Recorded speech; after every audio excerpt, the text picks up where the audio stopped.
आता आपल्या आवडत्या मालिकेचे संपूर्ण भाग मालिका प्रसारित झाल्यानंतर लगेचच पाहू शकता फक्त सन नेक्स्ट वर. भारतातील प्रेक्षकांसाठी मोफत सेवा.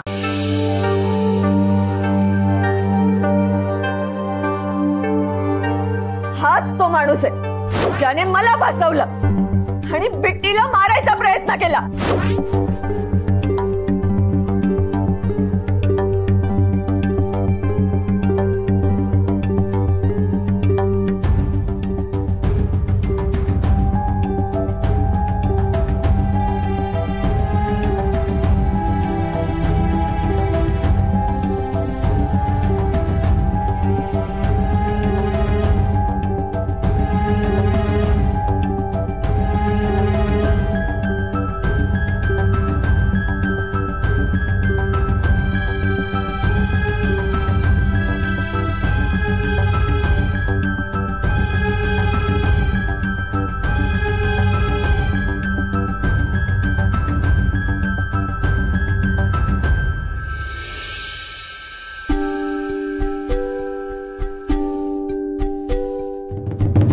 रुद्रसराव, हे सगळं काय घडतंय?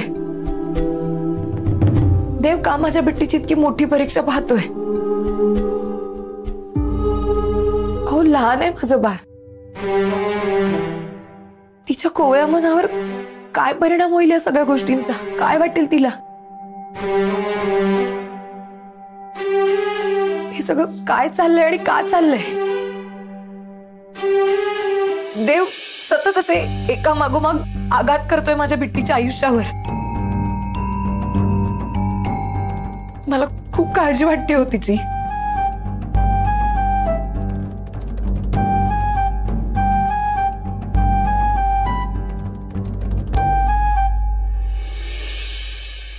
काय बिट्टू, मज्जा आली ना आज? हो, रोहित काकाच्या खांद्यावर बसून गणपती पाहायला मिळाले ना, मग खूप मज्जा आली. पुढच्या वर्षी आपण याहून जास्त गणपती पाहूया बरं का? हो. आणि मी रोहित काकाला सांगते की तू आणखी उंच हो पुढच्या वर्षी, म्हणजे आणखी उंचावरून गणपती पाहता येतील तुला. बाकीची खेळणी कुठे ठेवली ग? गाडीत. बर, घरी गेल्याबरोबर आई बाबांना दाखवायची बरं का ती? हो, दाखवणार आहे ना.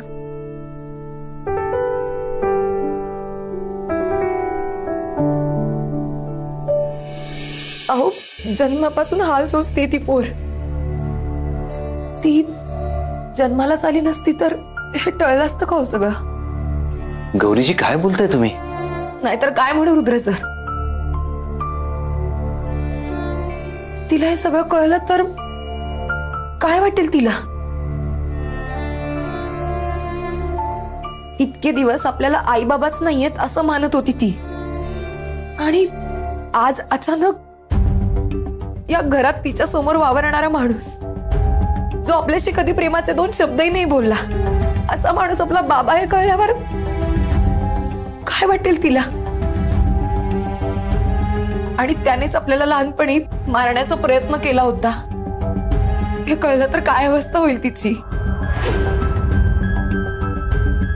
आपला जन्म आपल्या आई बाबांच्या संसारातून नाही तर अशा प्रकारे झाला हे कळलं तर काय अवस्था होईल तिची? रुद्र सर,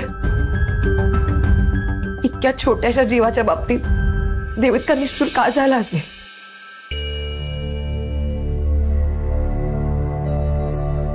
रुद्र सर, तिला तिचे आई बाबाच माहित नव्हते, हेच बरं होतं ना. गौरीजी, आता मी तरी काय बोलणार? सगळी चूक माझी आहे गौरी.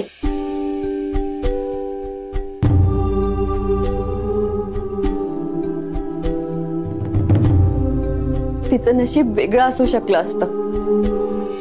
तिला चांगले जन्मदाते मिळू शकले असते.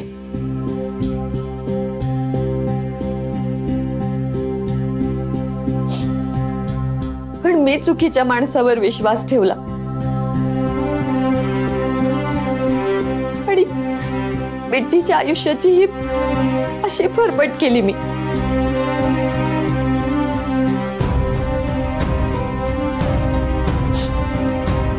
मी फार मोठी गुन्हेगार आहे बिट्टीची, फार मोठी.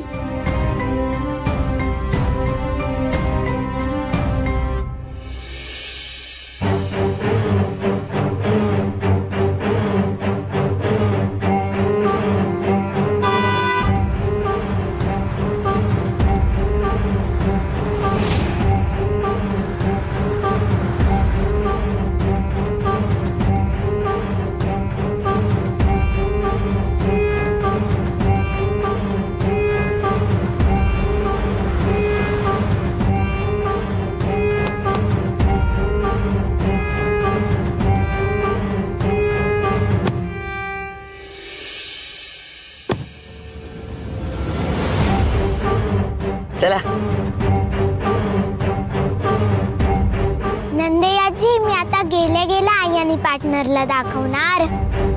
बर.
बिट्टीला तिची जन्मदाती आई सापडली, पण बिट्टीचा जन्मदाता बाप कोण आहे हे तिला कधीच कळता कामा नये. म्हणजे आपण तिला नाही सांगायचं. तिला काहीच कळता कामा नये.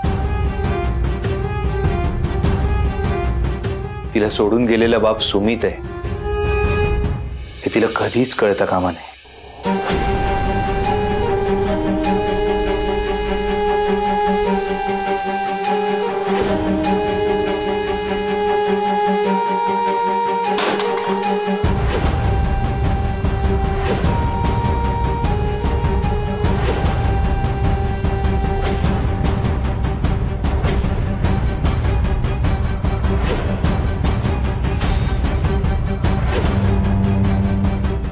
माझे बाबा सुमित सर.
बिट्टी,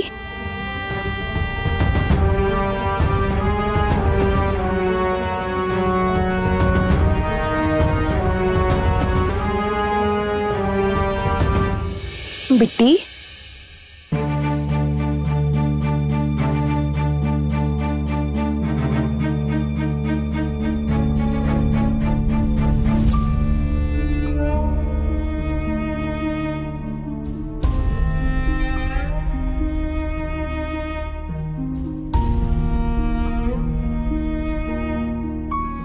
आई पार्टनर खोटं बोलतोय ना.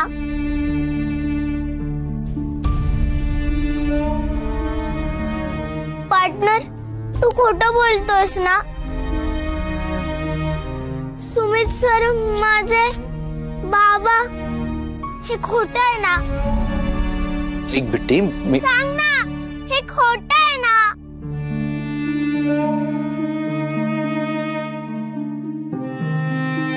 सांग ना रे पार्टनर, माझा बाबा फक्त तूच आहेस ना.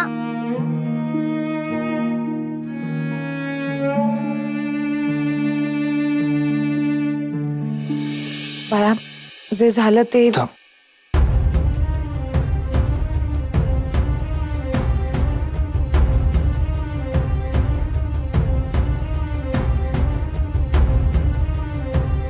बिट्टी मीच आहे तुझा बाबा.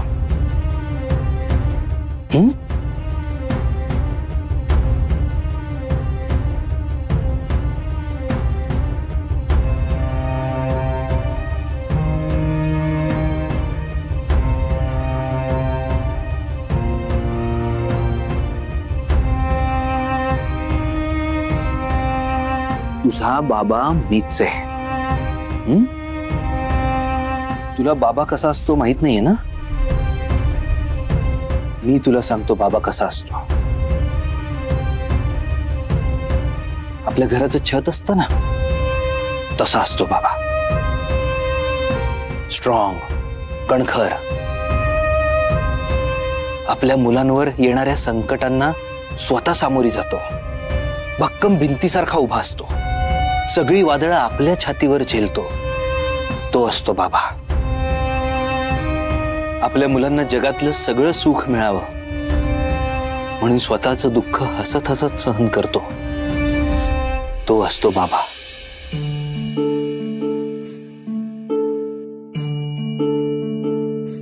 आपल्या मुलांना जगातलं सगळं सुख मिळावं यासाठी आपलं दुःख हसत हसत सहन करतो. कुणालाही कळू देत नाही. तो असतो बाबा. तो जवळचा विचार करत नाही, लांबचा विचार करतो.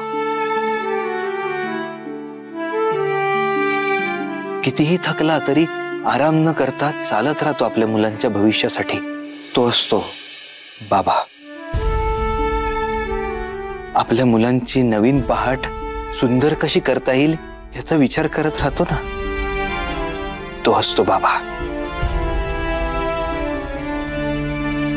बिट्टी बाबा आहे ना, दिव्यासारखा असतो जो स्वतः जळत असतो पण आपल्या मुलांच्या आयुष्यात नेहमी प्रकाश कसा राहील याचा विचार करतो.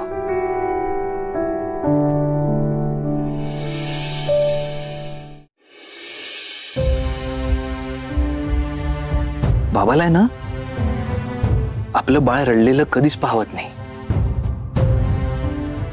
आपल्या मुलांच्या चेहऱ्यावर कायम हसू कसं राहील यासाठी तो धडपडतो. तो असतो बाबा.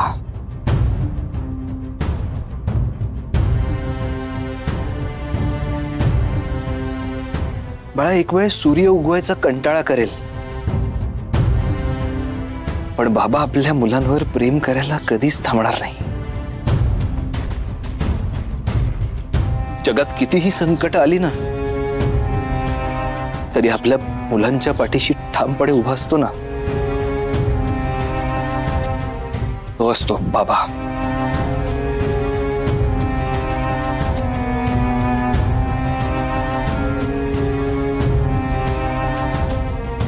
डोळे बंद कर बघू.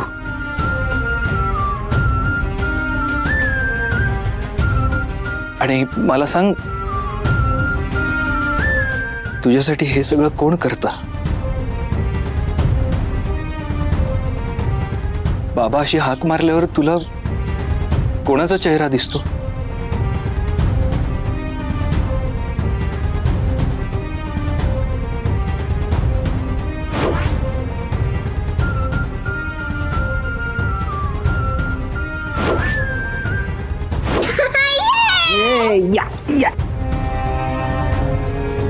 आता गेला रान? हो गेला.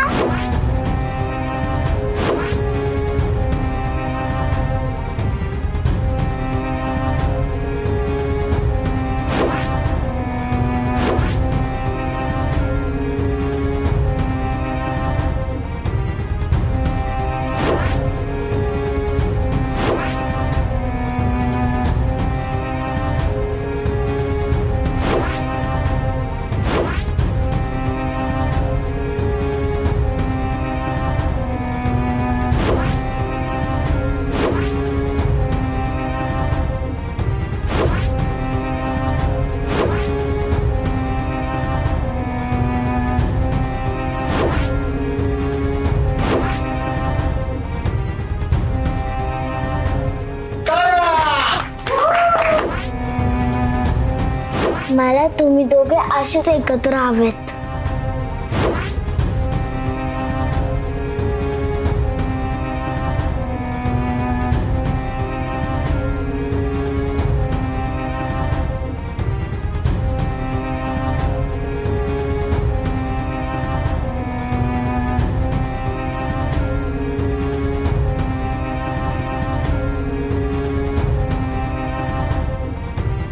पार्टनर मला तूच दिसलास.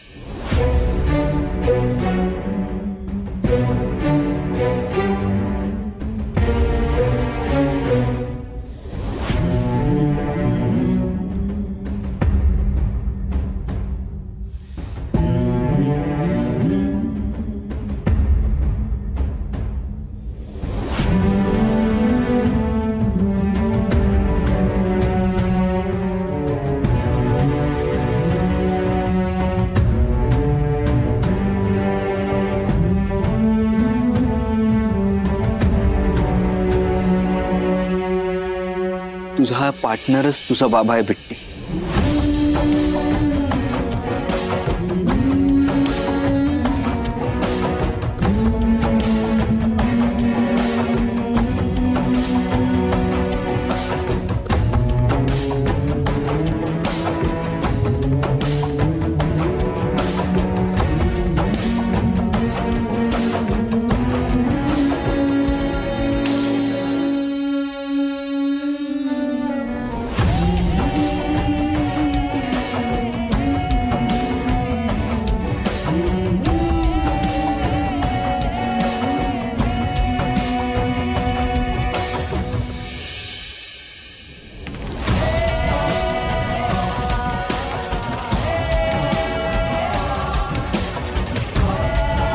आयुष्यात कधीच खोटं न बोलणारा माणूस जेव्हा स्वतःच्या मुलीच्या सुखासाठी खोटं बोलतो तो असतो बाबा.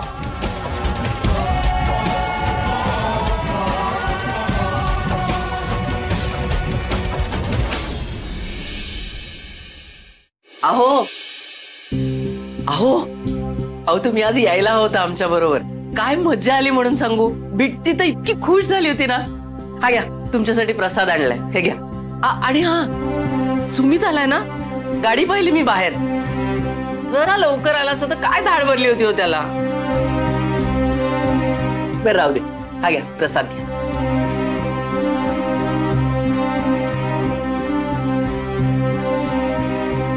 अहो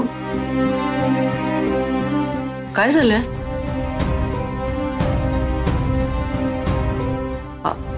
अहो मी हरलो नंदा, मी हरलो.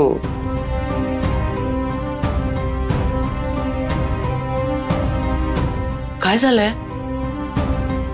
तुम्ही शांत व्हा आधी. तुम्हाला बरं वाटत नाहीये का.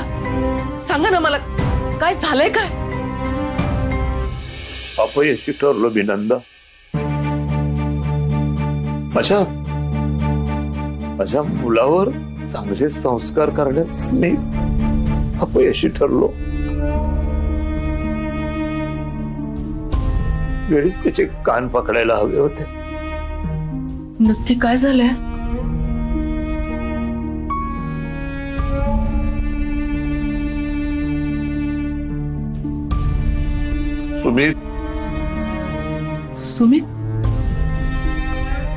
सुमितचं काय.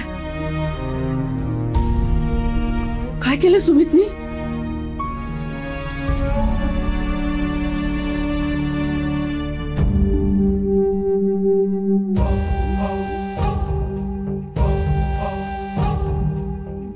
तेव्हाच मारून टाकलं पाहिजे तो दोघींना. नेमकी आली आणि या रुद्राला कायम माझ्या विरोधात जायला कारण हवंय. एका थर्ड क्लास बाईने हात उचलला माझ्यावर. सोडणार नाही मी. सुमित पैठणकर आहे मी. सोडणार नाही दोघांनाही.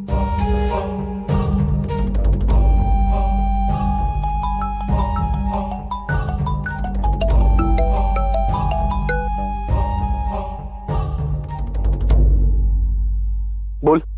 काय रे तुला लफडी करायला हीच बाई सापडली होती. बरी सापडली तर सापडली. त्या बिट्टीला लगेच का नाही संपवलंस तू. आपले सगळे प्रश्नच संपले असते. तेच करणार होतो पण त्या देविकाने अडवलं. अरे पण अचानक कशी काय आली ती. मला काय माहित. हे सगळं माझ्या अंगाशी येईल माहिती होतं का मला. त्या थर्ड क्लास बाईने हात उचललाय माझ्यावर आणि तुझ्या रुद्रमुळे.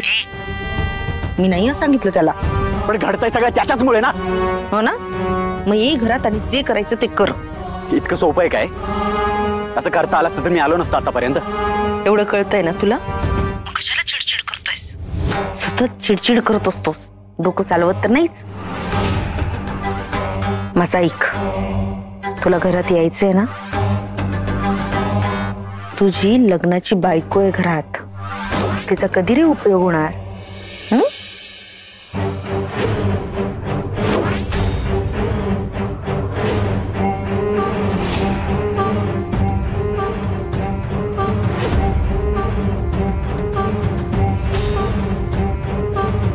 हे लक्षातच नाही आलं माझ्या. आता कळलंय मला काय करायचं.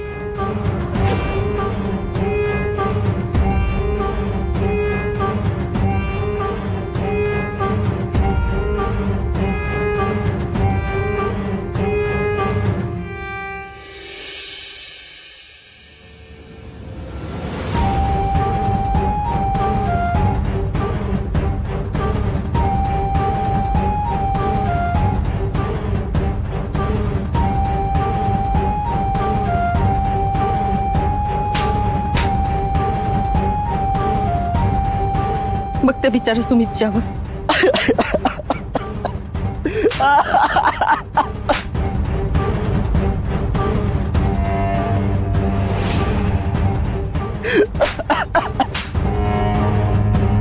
श्वेता, तुला काहीच करावंसं वाटत नाहीये का ग सुमितसाठी? बघ त्याच्याकडे एकदा, प्लीज समजावं अगं त्याला.